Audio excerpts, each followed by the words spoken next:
Հարգելի ժողովուրդ, շատ շուտով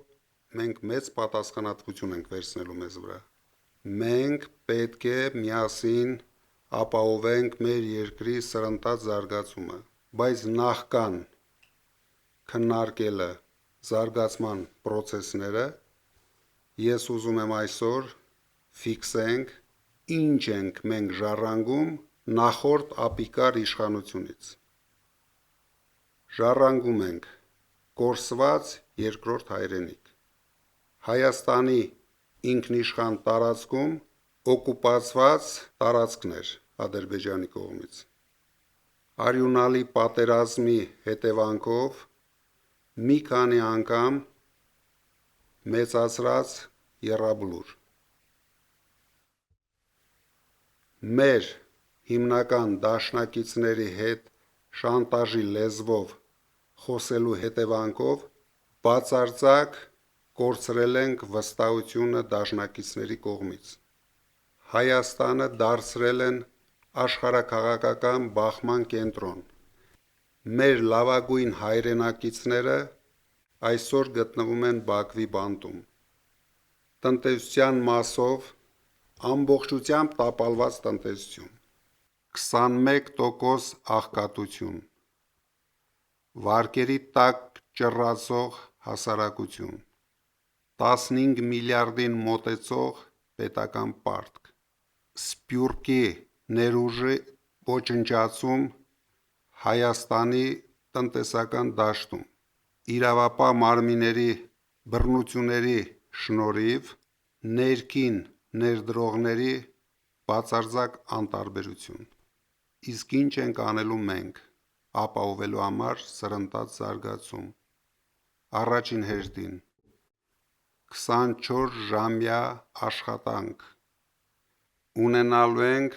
միասնական և ուժեղ հասարակություն, վերականգնելու ենք եկեղեցու տեղն ու դերը մեր հասարակության կյանքում, արդարությունը, արդարադատությունը, մարդասիրությունը գերակա է լինելու մեր կյանքում։ Եվ ինչպես խոստացել էինք,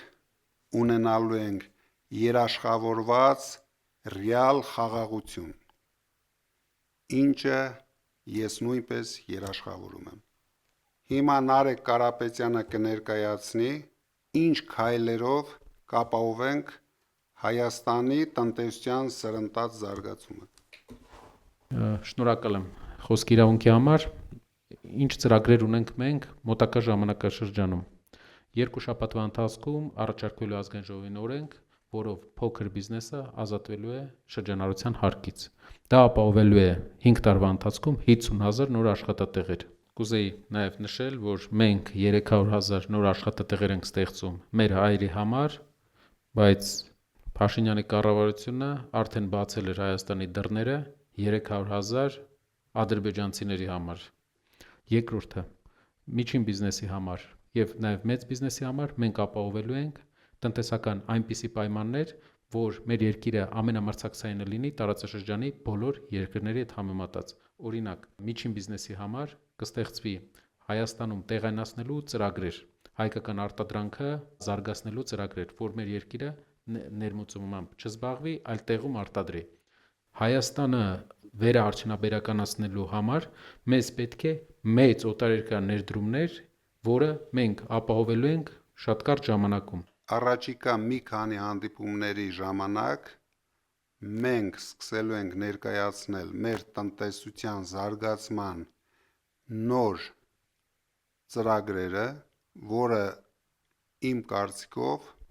հեղափոխական է լինելու Հայաստանի կյանքում։ Ուժեղ Հայաստան,